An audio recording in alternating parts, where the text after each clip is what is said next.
ഇന്ന് നമ്മുടെ സംസ്ഥാനത്ത്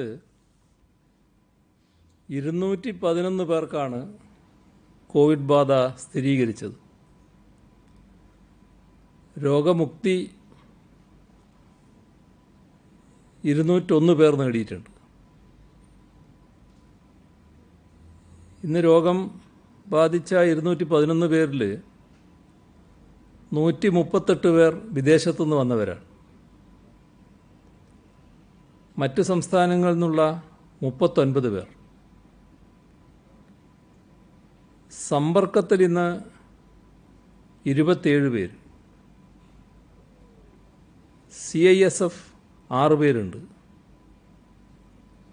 എയർ ക്രൂവിലുള്ള ഒരാളുമുണ്ട്. ഇപ്പോൾ രോഗം ബാധിച്ചവരുടെ എണ്ണം 200 കടന്നിരിക്കുകയാണ്.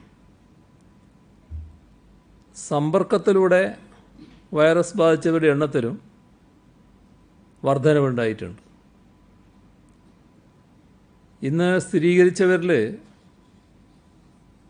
നമ്മുടെ സെക്രട്ടേറിയറ്റിന് പുറത്തുൾപ്പെടെ സുരക്ഷാ ഡ്യൂട്ടിയിലുണ്ടായിരുന്ന ഒരു പോലീസ് ഉദ്യോഗസ്ഥനുമുണ്ട്. ഫലം പോസിറ്റീവായവരുടെ ജില്ല തിരിച്ചുള്ള കണക്ക് മലപ്പുറം 35, കൊല്ലം 23, ആലപ്പുഴ 21, തൃശ്ശൂർ 21, കണ്ണൂർ 18, എറണാകുളം 17, തിരുവനന്തപുരം 17, പാലക്കാട് 14, കോട്ടയം 14, കോഴിക്കോട് 14, കാസർഗോഡ് 7, പത്തനംതിട്ട 7, ഇടുക്കി 2, വയനാട് 1. ഫലം നെഗറ്റീവായവരുടെ ജില്ല തിരിച്ചുള്ള കണക്ക് തിരുവനന്തപുരം 5, പത്തനംതിട്ട 29, ആലപ്പുഴ 2, കോട്ടയം 16, എറണാകുളം 20, തൃശ്ശൂർ 5, പാലക്കാട് 68, മലപ്പുറം 10, കോഴിക്കോട് 11, വയനാട് 10, കണ്ണൂർ 13, കാസർഗോഡ് 12. കഴിഞ്ഞ 24 മണിക്കൂറിനകം 7306 സാമ്പിളുകൾ പരിശോധിച്ചു. നമ്മുടെ സംസ്ഥാനത്ത് ഇതുവരെ 4964 പേർക്കാണ് രോഗം സ്ഥിരീകരിച്ചത്. ചികിത്സയിലുള്ളത് 2098 പേരാണ്. 1,77,011 പേരാണ് നിരീക്ഷണത്തിലുള്ളത്. 2894 പേർ ആശുപത്രികളിലാണ്. ഇന്ന് 378 പേരെയാണ് ആശുപത്രിയിൽ പ്രവേശിപ്പിച്ചത്. ഇതുവരെ 1,71,773 സാമ്പിളുകളാണ് ശേഖരിച്ചത്. അത് പരിശോധനയ്ക്ക് അയച്ചതിൽ 4,834 സാമ്പിളുകളുടെ റിസൾട്ട് വരാനുണ്ട്. ഇതുവരെ സെന്റിനൽ സർവൈലൻസിൻ്റെ ഭാഗമായി മുൻഗണനാ വിഭാഗത്തിൽപ്പെട്ട 53,922 സാമ്പിളുകൾ ശേഖരിച്ചു. അതിൽ 51,840 നെഗറ്റീവായിട്ടുണ്ട്. ടെസ്റ്റുകളുടെ എണ്ണം വർദ്ധിപ്പിക്കുന്നുണ്ട്. സംസ്ഥാനത്ത് ഇതുവരെ 2,53,011 പേർക്കാണ് routine, sentinel, pooled sentinel, CBNAAT, Truenat എന്നീ ടെസ്റ്റുകൾ നടത്തിയത്. സംസ്ഥാനത്താകെ ഹോട്ട്സ്പോട്ടുകളുടെ എണ്ണം 130. ഇവിടെ നാം ശ്രദ്ധിക്കേണ്ടത് രോഗവ്യാപനത്തിൻ്റെ തോത് വലുതാവുകയാണ്. ഒരു ദിവസം 200 കടക്കുന്നത് ആദ്യമാണ്.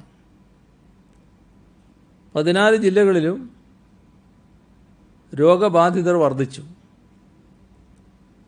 നേരത്തെ ഉള്ളതിൽ നിന്ന് വ്യത്യസ്തമായി നമ്മുടെ നഗരങ്ങളിലും ഗ്രാമങ്ങളിലും കോവിഡ് ബാധിതരുണ്ട്.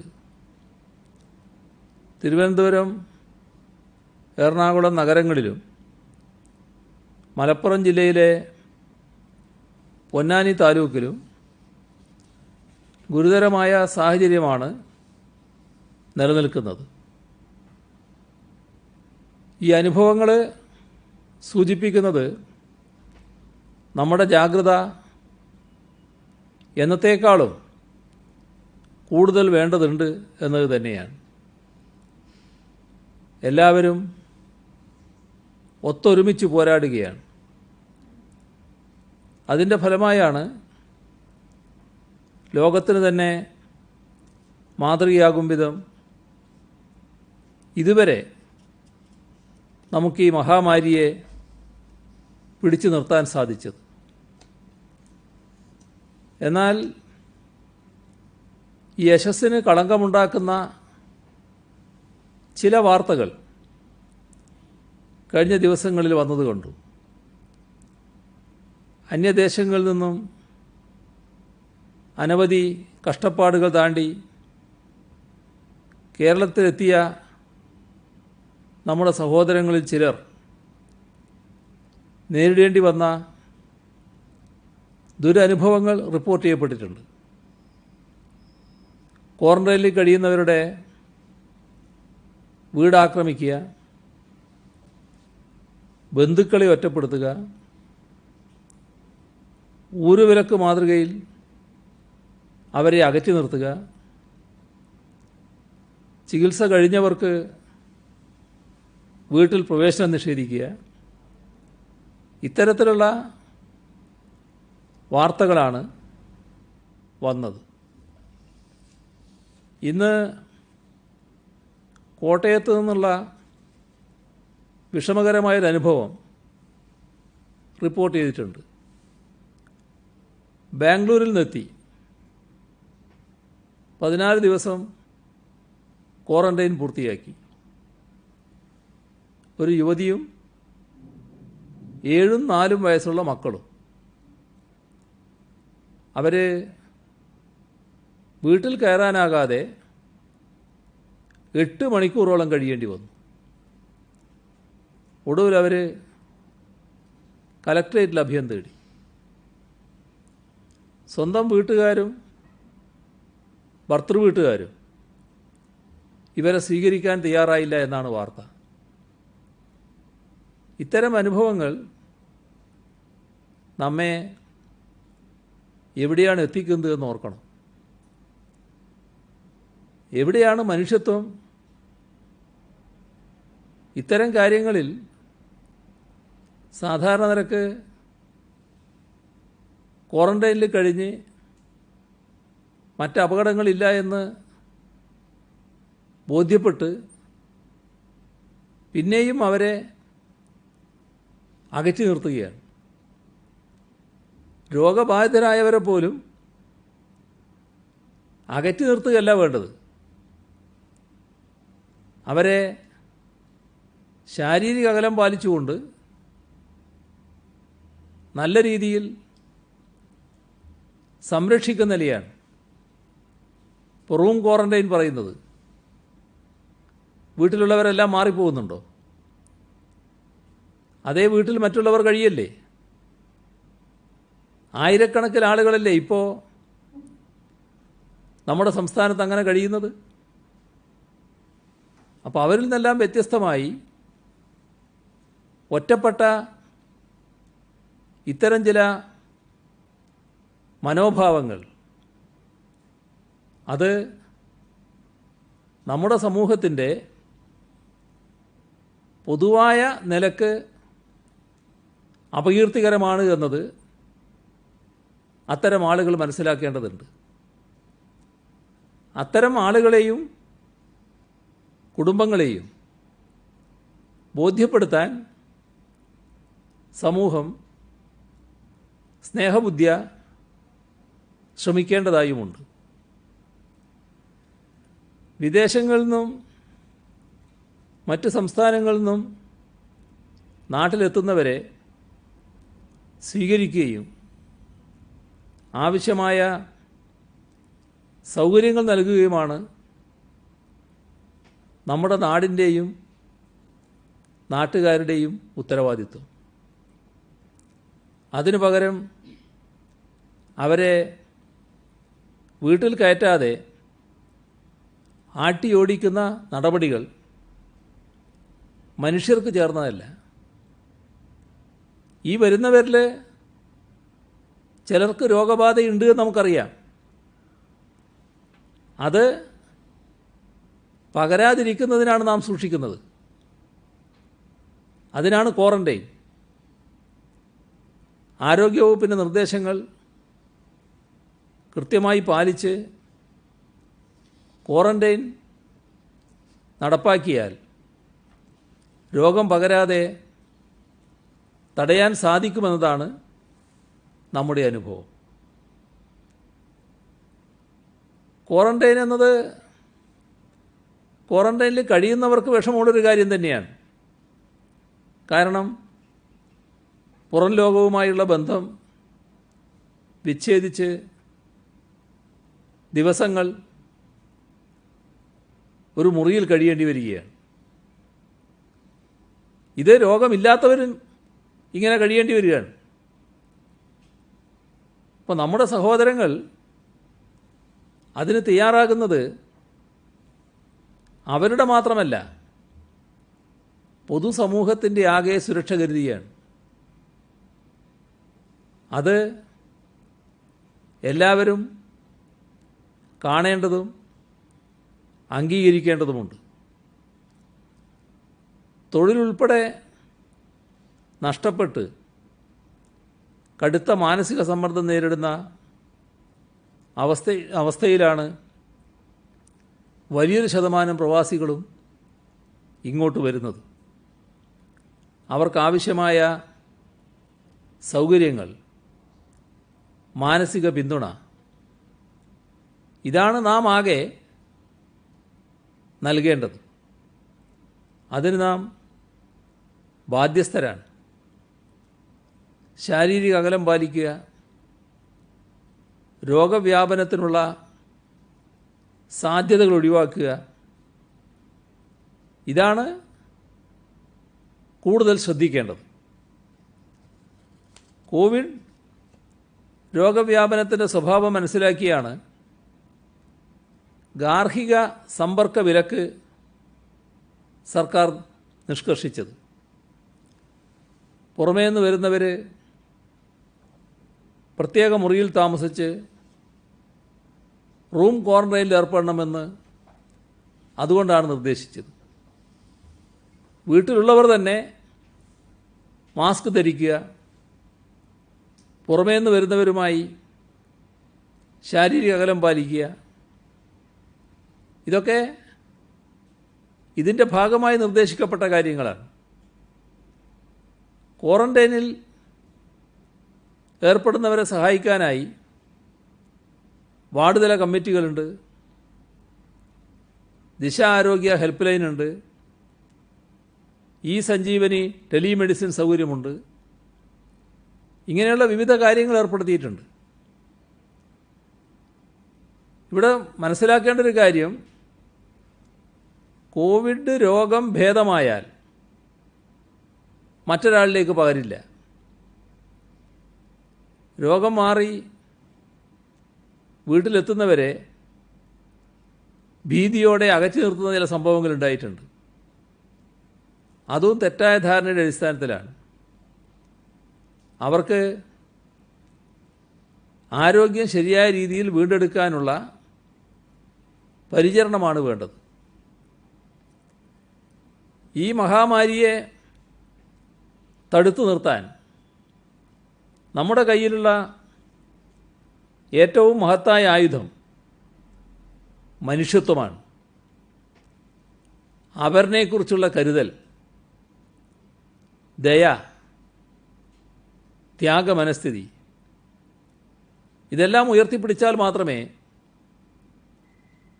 ഇതിനെ, അല്ലെങ്കിൽ ഈ ഘട്ടത്തെ വിജയകരമായി കടന്ന് മുന്നോട്ട് പോകാൻ നമുക്ക് കഴിയുകയുള്ളൂ. അത് മനസ്സിലാക്കാത്തവർ ഓർക്കേണ്ടത്,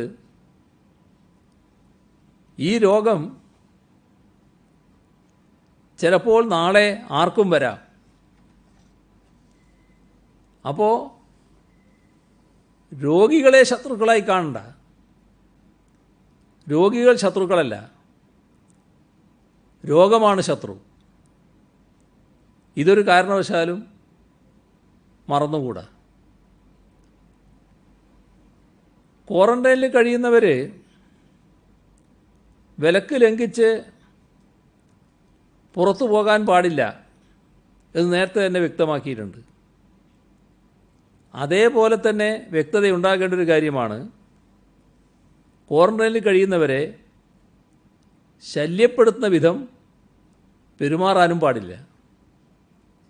അതും കുറ്റകരമാണ്. അങ്ങനെയുണ്ടായാൽ ശക്തമായ നടപടി സ്വീകരിക്കും. ഒരു വിട്ടുവീഴ്ചയും ഉണ്ടാവില്ല. ജനങ്ങളുടെ ആകെ ഉത്തരവാദിത്വമായി ഇത് ഏറ്റെടുക്കേണ്ടതുണ്ട്.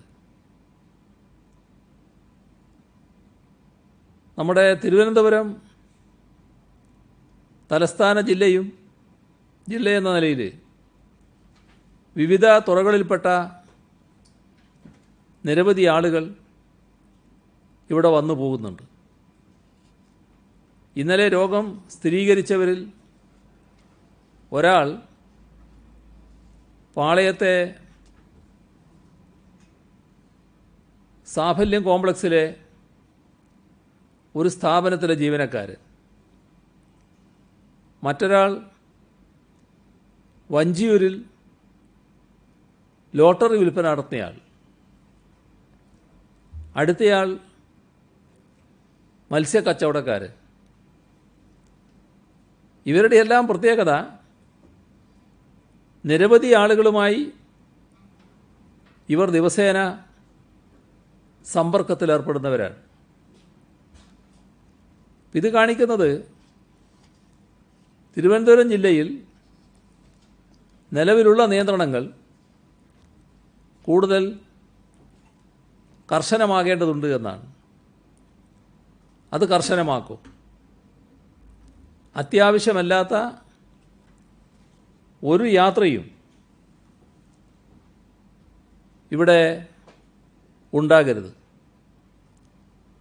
സെക്രട്ടേറിയറ്റിൽ നിയന്ത്രണങ്ങൾ കർശനമാക്കും. ഔദ്യോഗിക യോഗങ്ങൾ പരിമിതപ്പെടുത്തും. ഇ-ഫയൽ ഉപയോഗം വർദ്ധിപ്പിക്കും. സെക്രട്ടേറിയറ്റ് ഉൾപ്പെടെ സർക്കാർ ഓഫീസുകളിലെ സന്ദർശനങ്ങൾക്ക് നിയന്ത്രണം ഏർപ്പെടുത്തിയിട്ടുണ്ട്. നേരത്തെ തന്നെ ഈ കാര്യങ്ങൾ കണ്ടിരുന്നു. ഇപ്പോൾ ഒരാവർത്തി കൂടി അത് വ്യക്തമാക്കുന്നു എന്ന് മാത്രം. മലപ്പുറം ജില്ലയിലെ പൊന്നാനി താലൂക്കിൽ സമൂഹ വ്യാപന സാധ്യത പരിശോധിക്കാനായി സെന്റിനൽ സർവൈലൻസ് പ്രകാരം ആ പ്രദേശത്തെ 989 സാമ്പിളുകൾ പരിശോധിച്ചു.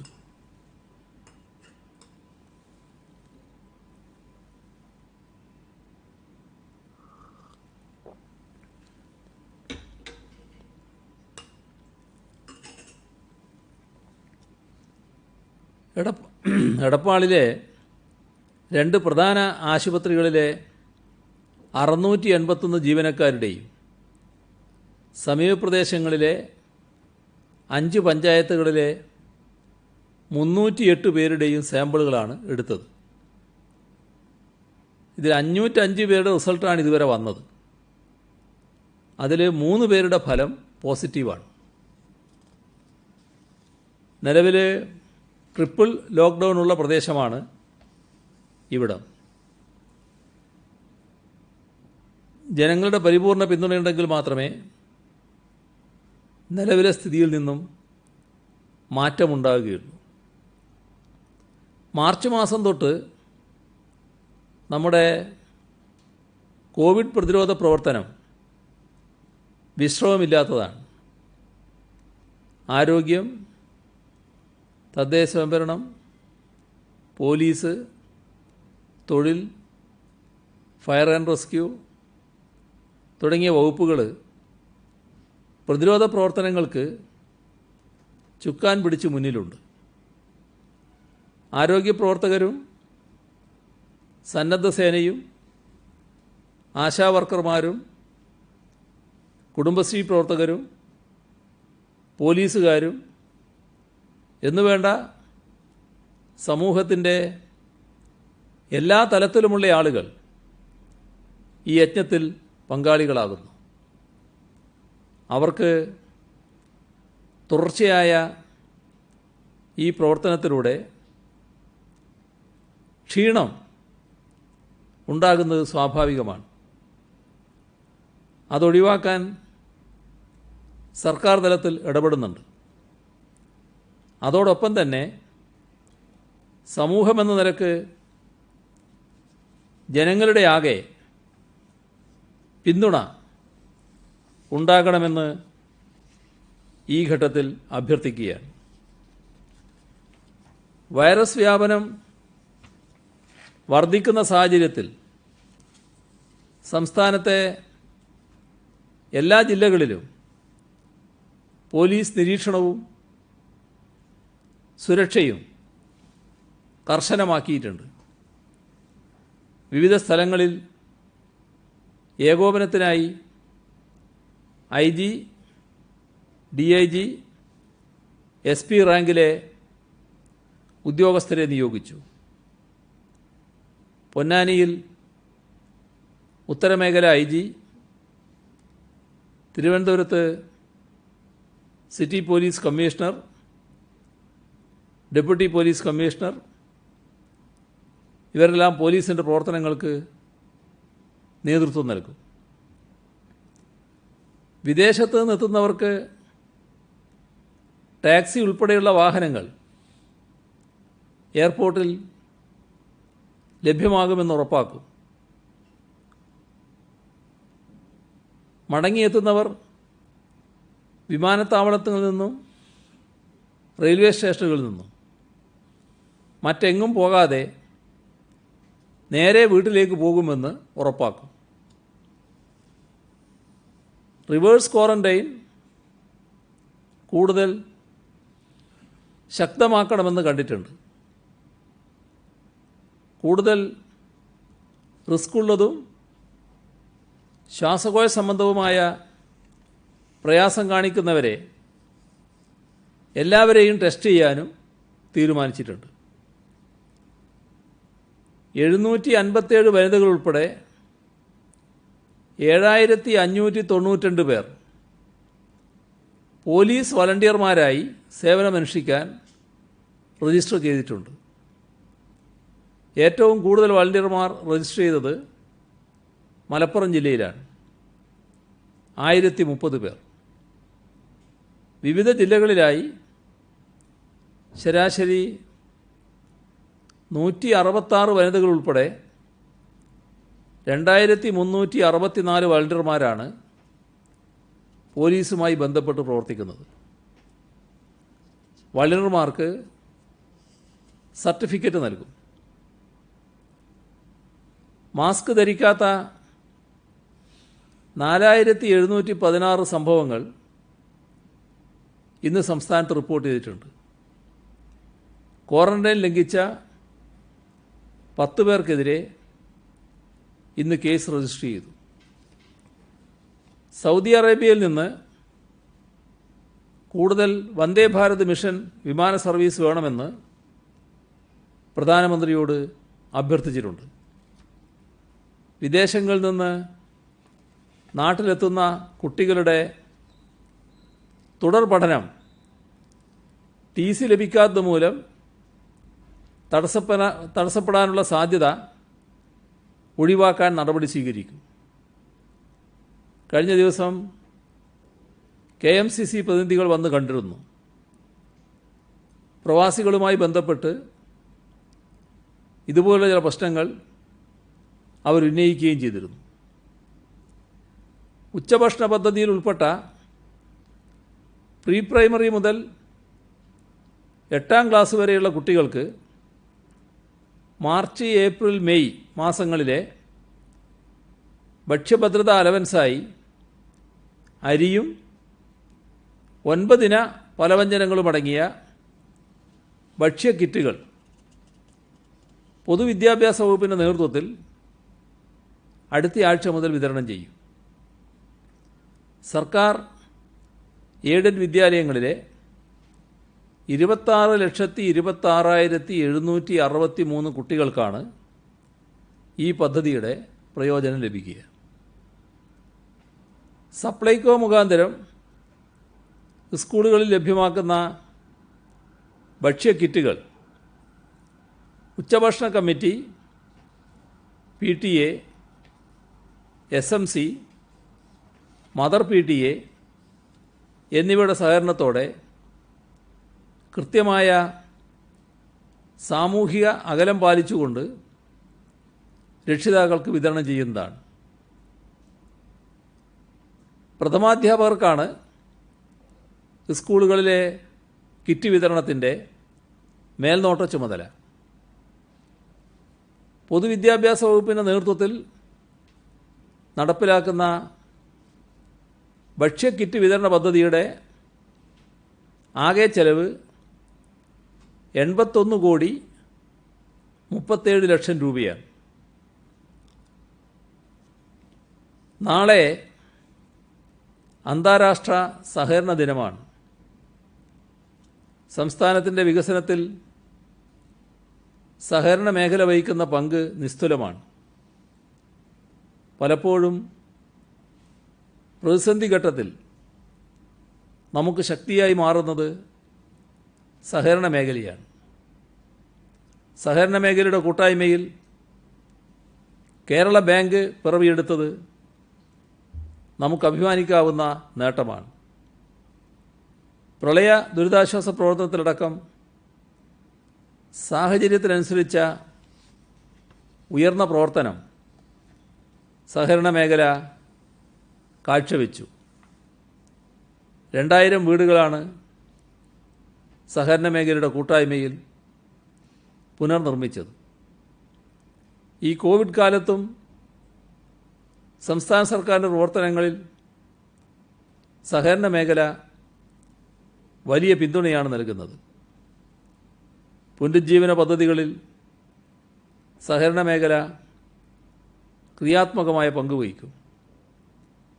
സുഭിക്ഷാ പദ്ധതി നടത്തിപ്പിലും സഹകരണ മേഖലയുടെ പങ്കാളിത്തം വലുതാണ്.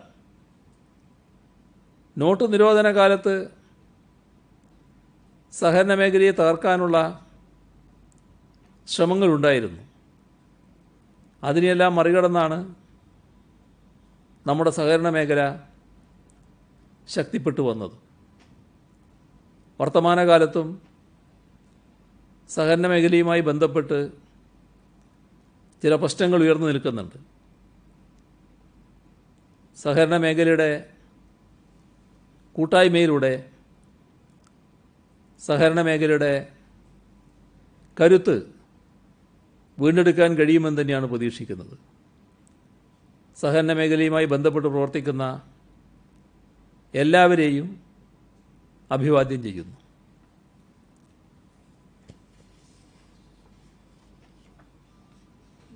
കോവിഡ്-19 മുന്നണി പോരാളികളുടെയും ജീവനോപാധികൾ നഷ്ടപ്പെട്ട് വിദേശത്തു നിന്നും മടങ്ങിയെത്തുന്നവരുടെയും മക്കൾക്ക് DC കിഴക്കേമുറി ഫൗണ്ടേഷൻ അവരുടെ കീഴിലുള്ള ഉന്നത വിദ്യാഭ്യാസ സ്ഥാപനങ്ങളിൽ 1 കോടി രൂപയുടെ സ്കോളർഷിപ്പ് നൽകും. ട്യൂഷൻ ഫീസിൽ 25% മുതൽ 100% വരെ ഇളവ് നൽകിയാണ് ഈ ആനുകൂല്യം ലഭ്യമാക്കുന്നത്. ഇതിന് മുൻകൈയെടുത്ത ഫൗണ്ടേഷനെ അഭിനന്ദിക്കുന്നു. മറ്റ് വിദ്യാഭ്യാസ സ്ഥാപനങ്ങൾക്കും ഇത്തരത്തിൽ ചിന്തിക്കുന്നതിന് ഇതൊരു പ്രചോദനമായി മാറുമെന്ന് പ്രതീക്ഷിക്കുന്നു. Higher secondary national service scheme EduHelp പദ്ധതി മുഖേന ഇതുവരെ 820 ടി.വികൾ, 170 മൊബൈൽ ഫോണുകൾ, 26 ലാപ്ടോപ്പുകൾ, 56 കേബിൾ കണക്ഷനുകൾ, 42 ടാബ്ലറ്റ് കമ്പ്യൂട്ടറുകൾ എന്നിവ കൈമാറി. 1123 വിദ്യാർത്ഥികൾക്കാണ് ഇതിലൂടെ ഓൺലൈൻ പഠന സൗകര്യം ലഭിച്ചത്. ദുരിതാശ്വാസ നിധിയിലേക്ക് American art lovers association ALA 10 lakh രൂപ സംഭാവന ചെയ്തിട്ടുണ്ട്. കേരള ഈറ്റ കാട്ടുവള്ളി പന തൊഴിലാളി ക്ഷേമനിധി board 5 lakh, income tax gazetted officers association Kerala ഘടകം 3,50,000 രൂപ, secretariat elders association of Kerala 2,38,000 രൂപ, കൊടുങ്ങല്ലൂർ എറിയാട് പരേതനായ കടമ്പോട്ട് സെയ്ദ് മുഹമ്മദിൻ്റെയും ഭാര്യ നഫീസയുടെയും സ്മരണാർത്ഥം കുടുംബം 2,25,000 രൂപ, CPIM പാറാൽ തെരു ബ്രാഞ്ച് ബിരിയാണി ഫെസ്റ്റിലൂടെ സമാഹരിച്ച 1,02,400 രൂപ, തൃശ്ശൂരിലെ പഴയന്നൂർ മഹിളാ പ്രധാൻ ഏജന്റുമാർ 1 ലക്ഷം രൂപ, ബ്രണ്ണൻ കോളേജ് പൂർവ്വ വിദ്യാർത്ഥികൾ 1 ലക്ഷം രൂപ, പാലക്കാട് ശാന്തിഗിരി ആയുർവേദ മെഡിക്കൽ കോളേജ് വിദ്യാർത്ഥി യൂണിയൻ 50,000 രൂപ, CPIM കളിയാമ്പള്ളി ബ്രാഞ്ച് ബിരിയാണി ചാലഞ്ചിലൂടെ സമാഹരിച്ച 50,000 രൂപ, തിരുവനന്തപുരം നെടുമങ്ങാട് ITDP ഓഫീസിലെ ST പ്രൊമോട്ടർമാർ 50,000 രൂപ, പൂവച്ചൽ പഞ്ചായത്തിലെ ഡോക്ടർ S രാജേന്ദ്രൻ്റെ മരണാനന്തര ചടങ്ങുകളോടനുബന്ധിച്ച് കുടുംബം 30,000 രൂപ, CPIM കരക്കണ്ടം ബ്രാഞ്ച് 25,110 രൂപ, പിണറായിലെ പിക്കോസ് 28 വർഷത്തെ സേവനത്തിന് ശേഷം പിരിഞ്ഞ തൊഴിലാളി P പവിത്രൻ തനിക്ക് തൊഴിലാളികൾ നൽകിയ സ്വർണ്ണമോതിരം ഇതിലേക്ക് കൈമാറിയിട്ടുണ്ട്. ഇത്രയുമാണ് ഇന്ന് വിവരങ്ങൾ കൈമാറാനുള്ളത്.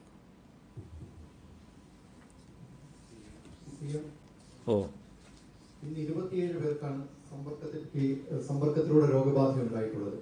ഏതെങ്കിലും ഒരു സ്ഥലത്ത് കൂടുതലായി ഏതെങ്കിലും ഒരു ക്ലസ്റ്ററിൽ കുറച്ചധികം രോഗബാധ ഇന്ന് സ്ഥിരീകരിച്ചിട്ടുണ്ടോ? സമൂഹ വ്യാപനത്തിലേക്ക് ഏതെങ്കിലും ഒരു പ്രദേശത്ത് പോയിട്ടുണ്ട് എന്ന് പറയാനാവുന്ന സ്ഥിതിയായിട്ടുണ്ടോ? മറ്റൊന്ന്, ഈ സെക്രട്ടേറിയറ്റിന് മുന്നിലെ പോലീസുകാരൻ എവിടെ നിന്നാണ് ഈ രോഗം വന്നതെന്ന് കണ്ടെത്തിയിട്ടുണ്ടോ? ഇതിൽ ഈ സമ്പർക്ക വ്യാപനത്തിൻ്റെ എണ്ണം ഇന്ന് കൂടുതലാണ്. പക്ഷേ അതിൻ്റെ സാഹചര്യങ്ങൾ പരിശോധിച്ചാൽ ഒരാൾ രോഗബാധിതനായി അതിൻ്റെ ഭാഗത്ത് അദ്ദേഹത്തിൽ നിന്ന് 6-7 പേർക്ക് ലഭിച്ചിട്ടുണ്ട്. അദ്ദേഹത്തിൻ്റെ കുടുംബത്തിൽപ്പെട്ടവർ തന്നെയാണ്, ബന്ധുക്കളും മറ്റുമൊക്കെ ആയിട്ടുള്ളത്. അപ്പോൾ ആ തരത്തിൽ ഉള്ളതാണ് ഏറ്റവും കൂടുതൽ. എന്നാൽ ചിലത് സോഴ്സ് ഏതാണെന്ന് അറിയാത്തതുമുണ്ട്. പക്ഷെ അതല്ല വളരെ കൂടുതൽ. മറ്റത് സമ്പർക്ക വ്യാപനം തന്നെയാണ് ഉണ്ടായിട്ടുള്ളത്. അപ്പോൾ അത് നമ്മളെ വല്ലാതെ ആശങ്കപ്പെടുന്നൊരു കാര്യമല്ല. ആ സമ്പർക്ക വ്യാപനം കുറക്കാനാണ് നാം ശ്രദ്ധിച്ചുകൊണ്ടിരിക്കുന്നത്. അതിൽ നമ്മുടെ ജാഗ്രത നല്ലതുപോലെ തുടരേണ്ടതുണ്ട് എന്ന് തന്നെയാണ് കാണിക്കുന്നത്.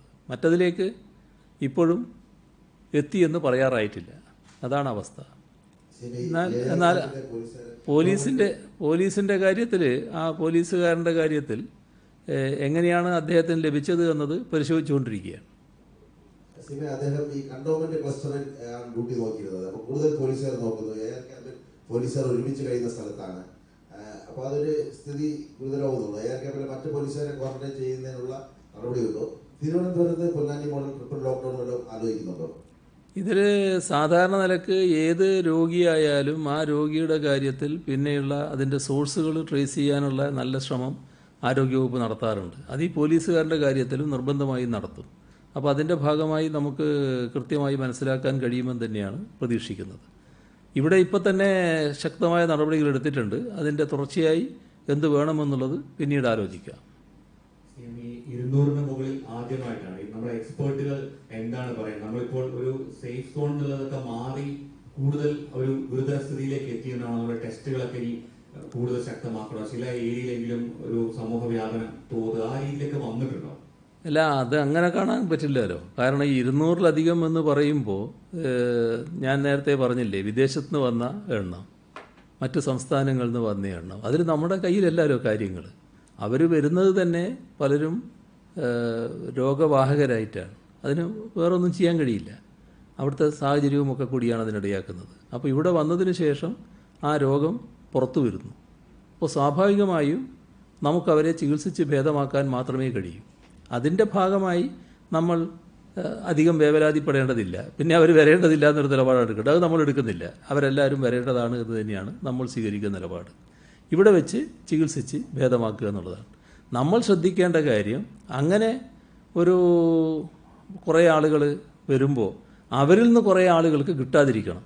അതിപ്പോൾ ഇന്നാണ് കുറച്ച് നമ്പർ കൂടുതലായിട്ട് വന്നിട്ടുള്ളത്. അത് ചില ആളുകളിൽ നിന്ന് കൂടുതൽ ആളുകളിലേക്ക് പോകുന്ന അവസ്ഥ വന്നിട്ടുണ്ട്. അത് കൂടുതൽ ജാഗ്രതയോടെ നമുക്ക് തടയാൻ കഴിയണം. ആ ജാഗ്രത നമ്മൾ തുറന്നു കൊണ്ടുപോകേണ്ടതായിട്ടുണ്ട്. സമൂഹ വ്യാപനത്തിൻ്റെതായ പ്രശ്നത്തിലേക്ക് ഇപ്പോഴും എത്തിയിട്ടില്ല. ഇപ്പോൾ ഈ സർക്കാർ ഓഫീസുകൾ 50% ഹാജർ മതി എന്ന ഒരു തീരുമാനമെടുത്തു. അതിന് സർക്കാർ ഓർഡറും പറഞ്ഞു. പക്ഷേ ഈ പ്രിന്റിംഗ് ഡിപ്പാർട്ട്മെന്റിൽ ഇപ്പോൾ മുഴുവൻ പേരും ഹാജരാകണം എന്ന ഡയറക്ടർ ഒരു ഓർഡർ ഇറക്കിയിട്ടുണ്ട്. അത് ശ്രദ്ധപ്പെട്ടിട്ടുണ്ടോ? അത് ഓരോ ഓഫീസിൻ്റെയും സാഹചര്യം വെച്ചുകൊണ്ട് ശാരീരിക അകലവും മറ്റും പാലിച്ച് പ്രവർത്തിക്കാൻ പറ്റുന്ന അത്രയും പ്രവർത്തനങ്ങൾ നടത്തുക എന്നുള്ളതാണ് കണ്ടിട്ടുള്ളത്. ഇപ്പോൾ ഒരു ചെറിയ ഓഫീസാണെന്ന് വിചാരിക്കുക. പക്ഷേ ആ ഓഫീസിൽ സൗകര്യമുണ്ട്. അവിടെ കുറച്ച് പേരേ ഉള്ളൂ, ഒരു 3-4 പേരേ ഉള്ളൂ. അങ്ങനെ വരുമ്പോൾ അവരെല്ലാവരും ഹാജരാകണമെന്ന് അവിടുത്തെ ഓഫീസ് മേധാവി പറഞ്ഞാൽ അതിൽ യാതൊരു അസാംഗത്യവുമില്ല. അതേസമയം അല്ലാത്ത സ്ഥലങ്ങളിൽ അവിടുത്തെ ഓഫീസ് മേധാവിക്ക് സൗകര്യപ്രദമായ തീരുമാനമെടുക്കാം. അപ്പോൾ ഇതുകൂടി അതിൻ്റെ കൂടെ പറഞ്ഞിട്ടുണ്ട്. കേരളത്തിലെ മത്സ്യബന്ധന മേഖലയിൽ ഈ ട്രോളിംഗ് യന്ത്രവൽക്കരണ മത്സ്യബന്ധന മേഖലയിലെ ഏറ്റവും അധികം ഈ കൂടുതലും തൊഴിലാളികൾ പണിക്ക് പോകുന്നത് അന്യ സംസ്ഥാനങ്ങളിൽ നിന്ന് വരുന്നവരാണ്, പ്രത്യേകിച്ച് തമിഴ്നാട്ടിൽ നിന്നും. അപ്പൊ ഈ ട്രോളിംഗ് നിരോധനത്തിന് ശേഷം ഈ തമിഴ്നാട്ടിൽ കന്യാകുമാരി, അതുപോലെ തൂത്തുക്കുടി തുടങ്ങിയ നമ്മുടെ അടുത്ത അയൽ സംസ്ഥാനങ്ങളിൽ നിന്ന് വരാൻ 10,000-കണക്കിന് തൊഴിലാളികൾ കാത്തു നിൽക്കുകയാണ്. അപ്പൊ അവർക്ക് നമ്മുടെ ഈ കണ്ണൂർ തൊട്ട് തിരുവനന്തപുരം വരെയുള്ള, കൊല്ലം വരെയുള്ള ഹാർബറുകളിൽ അവർ പഠിക്കുവാൻ വേണ്ടി വരാൻ സജ്ജമായി നിൽക്കുകയാണ്. അപ്പൊ അവർക്ക് എന്തെങ്കിലും മാർഗനിർദ്ദേശങ്ങളുണ്ടോ? അപ്പൊ എങ്ങനെയാണ് അവർ വരേണ്ടത്? അങ്ങനെയുള്ള ഒരു സംശയമുണ്ട്. അപ്പം അത് പ്രത്യേകിച്ച് കന്യാകുമാരി പോലുള്ള സ്ഥലങ്ങളിൽ കോവിഡ് വ്യാപനം കൂടുതലുമാണ്. ഇത് ഒരു സങ്കീർണമായ പ്രശ്നമാണ്. ട്രോളിംഗ് നിരോധനത്തിന് ശേഷം ഈ പറഞ്ഞ ഒരു സാധ്യത കണക്കിലെടുക്കുന്നുണ്ട്. അതുമായി ബന്ധപ്പെട്ട നടപടികൾ സ്വീകരിക്കേണ്ടത് എങ്ങനെയെന്നുള്ളത് പരിശോധിച്ച് വരുന്നുണ്ട്. സർക്കാരിൻ്റെ ശ്രദ്ധയിലുള്ളൊരു കാര്യമാണത്. ഈ 10,000 പേരിൽ നടന്ന ആന്റിബോഡി പരിശോധനാ ഫലം അത് ഉപേക്ഷിക്കാൻ പോകുന്ന റിപ്പോർട്ടുണ്ട്, ശരിയാണോ? ആന്റിബോഡി പരിശോധനയൊന്നും ഉപേക്ഷിക്കാൻ പോകുന്നില്ല. അത് സാധാരണ നിലക്ക് ആ പരിശോധനകൾ ക്രമവൽക്കരിച്ച് നടത്തുക തന്നെ ചെയ്യും. ഒരു പ്രശ്നവും അതിനകത്ത് ഉണ്ടാകുന്നില്ല. ICMR വാക്സിൻ കണ്ടെത്തി അത് പരീക്ഷിക്കുന്നു, ട്രയൽ നടക്കുന്നു എന്നാണ് നാഷണൽ മീഡിയക്ക് വാർത്ത വന്നിട്ടുണ്ട്. സംസ്ഥാനത്തിനെ സംബന്ധിച്ച് എന്തെങ്കിലും അറിയിപ്പ് കിട്ടിയിട്ടുണ്ടോ? അല്ല, അത് ഈ പരിശോധന നടക്കുന്നതിൻ്റെ വിവരം ഇവിടെ കിട്ടില്ലല്ലോ. വാക്സിൻ ഫലപ്രദമായി കഴിയട്ടെ എന്നാണല്ലോ നമ്മളെല്ലാവരും പ്രതീക്ഷിക്കുന്നത്. എത്രയും വേഗത്തിൽ വാക്സിൻ കണ്ടെത്താൻ കഴിയട്ടെ. അത് നമ്മുടെ നാട്ടിൽ തന്നെ കണ്ടെത്താൻ കഴിയുന്നുണ്ടെങ്കിൽ ഏറ്റവും നല്ലത്. അത് അങ്ങനെ കണ്ടെത്തിയാൽ മാത്രമല്ലേ നമ്മളെടുത്ത് പറയേണ്ടതുള്ളൂ, ഇങ്ങനെയുണ്ട്, നിങ്ങൾക്കത് ഉപയോഗിക്കാം. ഇപ്പം നമ്മളതിൻ്റെ ഭാഗമാകുന്നില്ല. CME കഴിഞ്ഞ തവണ നേരത്തെ വലിയ രീതിയിൽ വാദപ്രതിവാദങ്ങൾ ഉണ്ടായതാണ് അങ്ങനെയും പ്രതിപക്ഷ നേതാവും തമ്മിൽ. ഇപ്പോഴും അദ്ദേഹം പറയുന്നത് ഈ മൊബിലിറ്റി പദ്ധതിയുമായി ബന്ധപ്പെട്ട് പുതിയ 2 ആരോപണങ്ങൾ കൂടി ഉന്നയിച്ചു. അതിൽ പ്രധാനമായി PWCക്ക് സെക്രട്ടേറിയറ്റിൽ ഓഫീസ് തുറക്കാനുള്ള അനുമതി എത്തി. അതിന് ഗതാഗത മന്ത്രി കൂടി മാത്രം ഒപ്പിട്ടാൽ മതി. ഒരു കൺസൾട്ടൻസി കമ്പനിക്ക് സെക്രട്ടേറിയറ്റിൽ ഓഫീസ് എന്നുള്ളത് ആദ്യമായിട്ടാണ്. അതുവരെ എത്തി കാര്യങ്ങൾ എന്നുള്ളതാണ് പുതിയൊരു ആരോപണം. അതൊക്കെ നേരത്തെ പറഞ്ഞാണ്. ഇനി ഞാൻ അതിലേക്ക് വീണ്ടും പോകാൻ ഉദ്ദേശിക്കുന്നില്ല.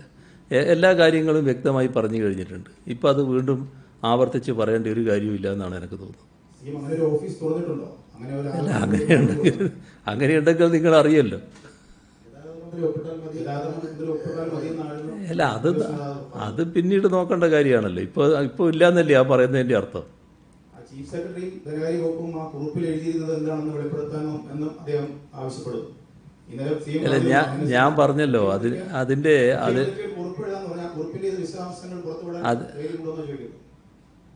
ഇവിടെ ധൈര്യത്തിന്റെ അധൈര്യത്തിന്റെ ഒന്നും പ്രശ്നമില്ല.